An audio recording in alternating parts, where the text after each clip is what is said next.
I've learned over the years that every engineering firm pretty much thinks they can do everything for anybody, anytime, anywhere. If you don't believe them, just ask them, they'll tell you that.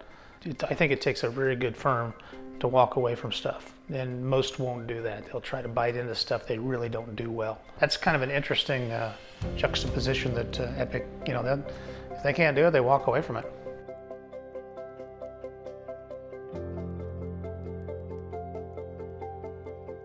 One unique thing that Epic does is they have the engineering house, engineering side of it, they have the control side of it, but then they also have the modular construction piece of it.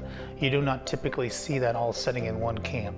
Some of the work I've seen come out of the shop is just, it surpasses everything I've seen. It's just hands down the skills in the trades, the skills in the welders, design skills, and the fact that they're all kind of close and they all work together and talk. You go down there for a meeting and you'll have your design engineer and your project manager, and you'll have the lead welder. That's unique, and that's one nice thing about Epic is because you work together, not you don't just go give them something and turn around and leave. Which a lot of people's like, fly in, fly out. Not anybody that's going to work for me.